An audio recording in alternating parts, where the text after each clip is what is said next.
이미 일어난 혁신은 이미 가격에 반영돼 있죠. 우리가 이제 신기술로서 AI를 신기해하던 시기가 좀 지나가면요, 결국은 좀 돈을 벌어야 되는데 진입장벽이 있으면 좋아요. 근데 저는 AI 종류가 좀 좋다고 생각해요. 왜냐하면 그러니까 이제 CPU가 이기건 엔비디아가 이기건 뭐 아마존, 테슬라가 이기건 사서 쓴다.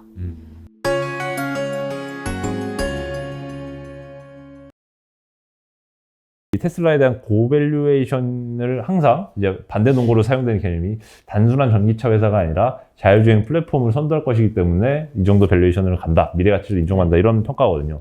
이런 측면에서 개인적인 의견이 있다면 좀 말씀 부탁드립니다. 그것까지는 제가 평가하기 힘든 것 같아요. 근데 이제 테슬라 입장에서 어떻게 보면 시간에 좀 쫓길 수는 있죠. 이게 특히 사물인식 같은 거는 못 따라올 것은 아니에요, 다른 회사들이. 카메라 베이스로요? 네. 예. 왜냐하면 일단 되는 회사가 하나 있잖아요, 테슬라라고. 네. 그거 할 수 있겠죠, 다른 회사들도. 그러면은 그 시간 내로 예를 들면 테슬라가 지금 주가 뭐, 예전 토요타 2배 가까이 되나, 지금? 네. 그런 걸 정당화 할 수 있겠느냐. 그러면 다른 회사들이 그거 따라잡기 전에 판매량을 한 2-3배 늘릴 수 있냐. 뭐 이런 걸 고민을 해봐야 되겠죠. 그렇군요. 기술 자체에 대해서는 뭐 이렇게 어려운 기능, 이미 상용화는 금방 할 수 있는 기술이다, 이렇게 보시는 거죠? 다만 이제 테슬라의 강점은 자기들 반도체를 만들었기 때문에 인공지능 처리 능력이 굉장히 좋죠. 자기 주행 알고리즘에 대해서. 거기에서 어느 정도 해자는 있는 것 같아요. 그러면 엔비디아 관련해서도 좀 여쭤보고 싶어요. 엔비디아는 사실 GPU라고 하죠. 이제 범용 GPU 제품을 또 많이 팔면서 이 회사 실적도 상당히 좀 견인을 했는데, 인공지능에 좀 더 맞춰서 아니면 그 개별 기업의 니즈에, 비즈니스 니즈에 맞게 좀 설계된 별도 칩을 좀 개발하는 이런 다품종 반도체 시대가 또 열릴 거라는 얘기도 많은데, 뭐 그런 차원에서 엔비디아의 좀 인공지능에 적합한 뭐 NPU라든지 이런 개념의 등장에 대해서는 좀 어떻게 보고 계신지. 저는 이게 어떻게 보면 이런 식이에요. 지금 인공지능 같은 경우 계속 인공지능이 요구하는 반도체의 성능은 또 높아지죠. 근데 문제는 다른 한쪽의 반도체 제조 쪽에선 점점 값싸게 만드는 게 힘들어지는 문제가 있어요. 예를 들면 엔비디아 입장에서 1년마다 TSMC 같은 파운드리가 2배씩 고밀도를 제공해요, 같은 가격에. 그러면은 쓰는 사람 입장에서 그 엔비디아 칩을 계속 사서 쓰면 돼요. 왜냐하면 제가 칩을 바꾸면 프로그램도 같이 바꿔야 되거든요. 근데 이제 그런 것들이 무너지니까 어떻게 보면 엔비디아에서 조금 벗어나 볼 생각이 생기는 거죠. 그렇게 해서 나온 게 어떻게 보면 테슬라 그 하드웨어 3.0이잖아요. 원래 이제 제가 알기로는 테슬라가 그 전에는 엔비디아 솔루션을 썼어요, 실제로. 그래서 엔비디아의 그 GPU 기반 솔루션을 쓰다가 자기들이 설계한 걸로 이제 인공지능하고 본인들 자율주행에 한해서는 성능이 20배 가까이 높아지긴 했거든요. 그러면 다른 회사들도 해보고 싶겠죠, 당연히. 그러면 오히려 범용 GPU의 입지라는 게 점점 뭐 일반 소비자용 뭐 말고는 좀 좁아진 거 아닌가요? 그럴 가능성도 있죠.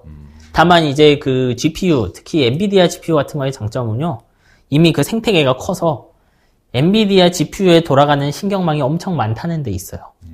그러니까 구글에 쳐보면은 다 인공지능 코드 대부분이 엔비디아 GPU에 맞춰져서 짜져 있는 거죠. 그래서 그 해자를 유지하면서 엔비디아도 나름 이것저것 설계 바꾸면서 시장들을 치고 가는 거예요. 아마 여기에서 승패는 실제로는 이제 엔비디아가 가지 않는 영역들이 몇 개 있어요. 못 가는 영역이 있죠. 예를 들면 그런 부분에서 큰 성공이 나느냐 아니냐가 정할 가능성이 높아요. 못 가는 영역이 있나요, 엔비디아가? 예를 들면 이런 게 있죠. 지금 트렌드 중 하나가 앞에 말씀드렸던 거대 신경망을 만드는 거죠. 근데 지금 기준으로 그 엔비디아 GPU 중에 제일 그 메모리 용량 큰 게 80기가 해요. 60기가, 80기가인가 그런데 문제는 지금 상용화하고 싶은 신경망 중에 제일 큰 게 80기가가 넘는다는 거예요, 크기가. 그럼 GPU 하나에 안 들어가죠. 그러면 GPU를 여러 개 막 엮어갖고 그 안에 나눠서 넣어야 되는데, 제가 칩을 여러 개로 나눠갖고 이렇게 끼면요, 하나의 거대한 칩이랑은 달라요, 이건. 프로그래밍이 어려워요, 그 위에는. 그러니까 제가 소주잔 10개 갖고 있는 거랑 큰 병 하나 가지고 있는 건 다르다는 거예요. 제가 소주잔 하나가 예를 들어 한 50 들어간다 그러면 그 안에 100을 채울 수는 없는 거잖아요. 그럼 거기 맞춰서 막 쪼개는 어려움이 생기죠. 지금 근데 반도체의 그 발전 속도를 봤을 때 그런 그 거대 신경만 하는 사람들이 원하는 만큼 반도체 개별 밀도가 올라가질 않아요. 그러면 엔비디아 칩을 계속 쓰게 되면은 점점 복잡해지겠죠. 이 그러네. 칩 여러 개를 연결해서 일종의 슈퍼컴퓨터처럼 써야 되는 거니까. 그래서 어떤 스타트업들은요, 아예 웨이퍼 한 장을 그냥 거대한 GPU처럼 쓰자는 애들도 있어요. 그러면 장점이 있어요. 일단 신경망 하나가 거대한 칩 안에 통째로 들어가거든요. 네. 그럼 번거로움이 줄어들죠. 만약 그 신경망 중에 어떤 신기술이 갑자기 발견돼갖고 기존에 아까 말씀드렸지 학습이 잘 안 되던 그 거대 신경망 학습이 엄청 빨라져서 시장성이 확 생겼어요.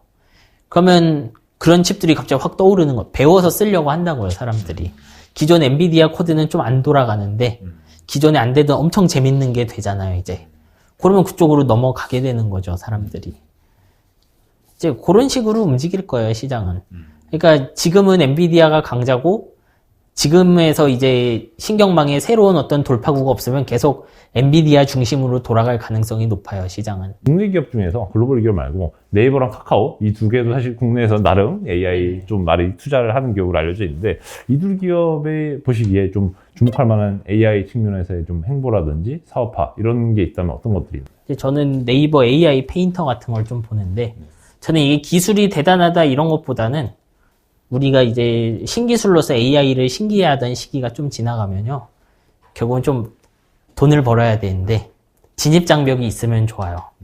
근데 저는 AI 페인터 같은 종류가 좀 좋다고 생각해요. 왜냐하면 네이버는 웹툰 쪽에서 좀 강한 회사잖아요. 그러니까 이제 우리의 인공지능을 만들려면 데이터도 있어야 되고 그거에 맞춰서 어떤 그 부가가치를 만들어야 되는데 AI 페인터 같은 거는 네이버니까 데이터를 만들 수 있어요. 왜냐하면 웹툰 그 프로페셔널 웹툰 작가가 많고 이 사람들로 어떻게 데이터를 좀 얻어낼 수 있겠죠. 그리고 이거를 쓰게 되면 어떻게 보면 웹툰 작가들의 그 공임이 좀 수고가 줄어들겠죠. 예를 들면 그 웹툰 한번 처음 색칠해놓고 인공지능으로 그 다음에 본인이 터치하면 되니까 빨라질 거잖아요. 저는 그런 것들이 좋은 예라고 생각해요. 뭐 거대해갖고 인간처럼 말하는 이런 인공지능보다는 그러니까 네이버만 만들 수 있고 왜냐하면 데이터가 그 장벽이 있어요, 외부에선. 왜냐하면 그런 거 하려면은 채색 과정이었던 이미지들도 좀 있고 해야 될 거거든요. 그리고 그걸 통해서 분명히 이득 보는 존재도 있어요. 웹툰 작가들. 그 웹툰 작가들은 대부분 그 잘 나가는 작가들은 소득도 크니까 내려는 것도 많겠죠. 저는 그런 게 좋은 예라고 생각해요, 대략.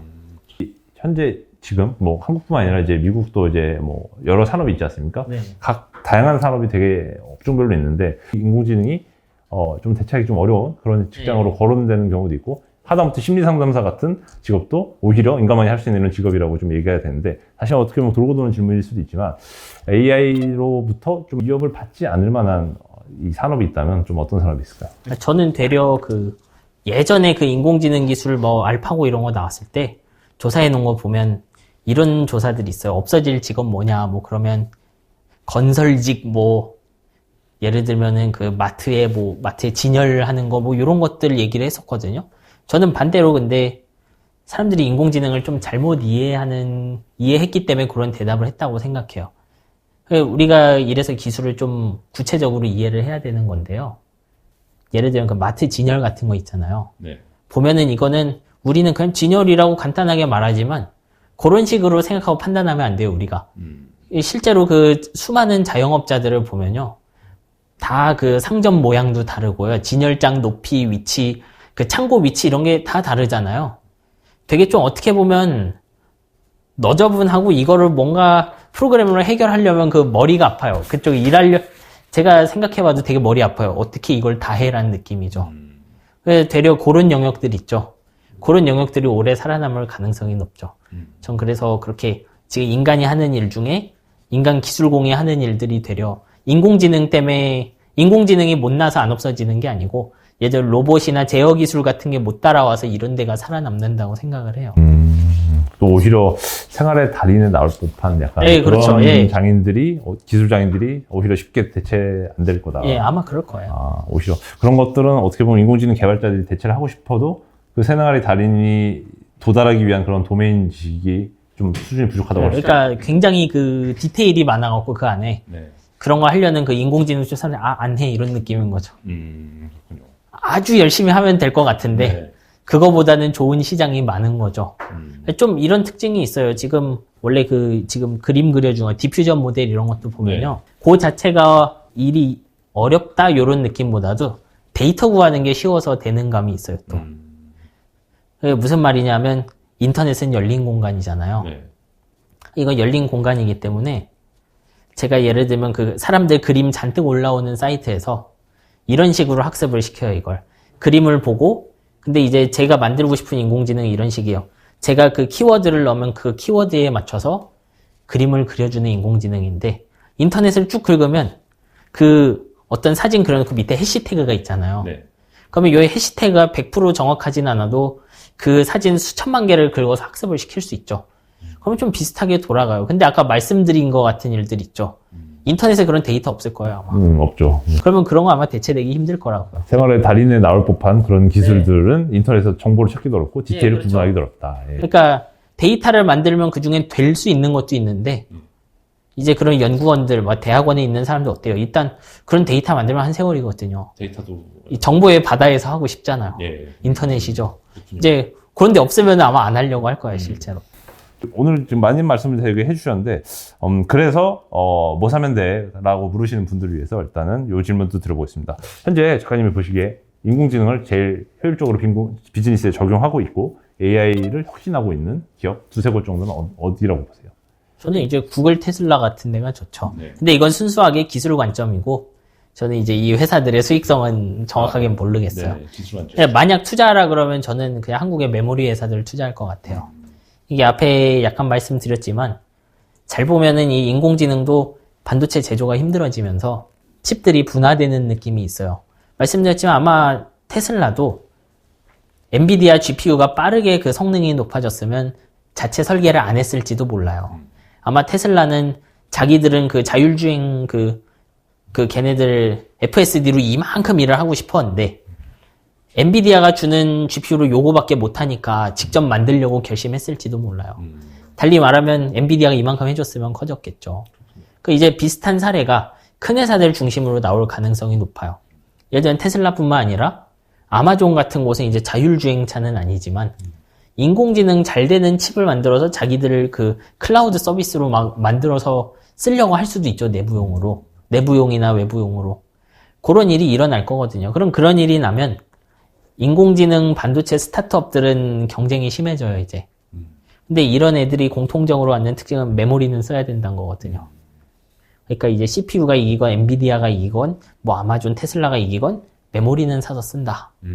좀 이제 제가 한 100배 이런 걸 원하지 않고, 적당히 이제 요 인공지능 흐름을 타고 성장하는 걸 보고 싶으면은 메모리 회사가 좋은 선택이겠죠. 뭐 메모리 회사의 한국 회사여봤자 삼성전자랑 그렇죠. SK 하이닉스고 대만은 TSMC 정도인데 대만은 근데 메모리를 안 하죠. 대만은 메모리 안 하고 파운드리만 하니까요. 그러면 뭐 격가지인데 요즘 네. 반도체 한국 주식들 많이 내려가 있죠. 특히 SK 하이닉스는 신저가 좀 경신 중이어서 많은 분들이 이거 저가면서 타이밍인지 아닌지 궁금해하시는데 뭐 전 직장인이시기도 하니까 어떻게 보시는지 궁금해요. 뭐 같이 물려 있으니까 여러분은 혼자가 아니고 사실. 근데 이제 전 마음가짐이 중요한 것 같아요. 이걸 원래 투자는 좀 이런 측면이 있어요. 제가 특정 시점에 연초에 생각했던 게 정말 말도 안 되는 이유로 부러지기도 해요. 과거에 브렉시트 같은 사건도 있었죠. 예전 브렉시트 될 것 같아요, 안 될 것 같아요, 그 시점에.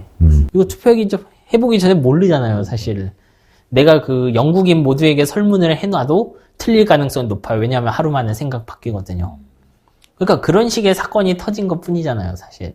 저는 그러면 어떠냐 하면은 요번 전쟁이나 큰 변화로 인해서 한국 회사들, 제가 투자 중인 회사들의 핵심 경쟁력이 훼손됐냐. 예를 들면 삼성전자나 하이닉스가 반도체를 싸게 만들기 위해 러시아에 의존하는 게 있었으면 문제죠. 근데 그런 건 없잖아요, 사실. 전 그러면 애초에 투자 결정할 때 이런 사건은 감내하되 내 믿음이 깨질 만큼 큰 변화가 없으면 그냥 준다는 쪽인 뿐인 거예요. 그러니까 그냥 물려 있는 거죠, 사실. 뭐 전체적으로 오늘 방송 한번 좀 정리하는 개념으로 마지막 한 말씀 부탁드립니다. 되게 어떻게 보면 투자보다는 기술 얘기를 드렸는데 이제 저는 책을 쓰면서 이런 생각 많이 했어요. 제가 한 1, 2주일 뭔가를 짧게 어떤 회사를 봐서 이 어려운 기술을 파악할 수 있겠느냐. 그게 된다면 제가 아마 창업을 했겠죠. 구글이고 테슬라고. 근데 이제 기술은 되게 어렵고 이미 일어난 혁신은 이미 가격에 반영돼 있죠.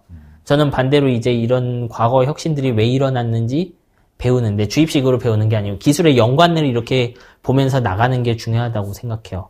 좀 그거를 좀 이해해 주셨으면 좋겠어요. 이런 뭐 여러분이 공부를 하실 때도 그런데 결국 인공신경망은 옳은 방향이었어요.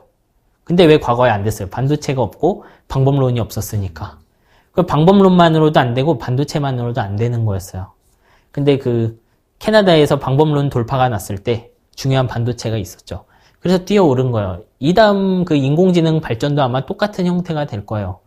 지금 보면 거대 신경망은 좀 가다가 미묘한 물건으로 변하는 감이 있는데 예를 들면 그래서 거대 신경망을 할 수 있는 아까 말씀드린 거대한 반도체가 있는데 그래도 학습이 너무 힘들어요. 이러면 돌파가 안 일어나죠.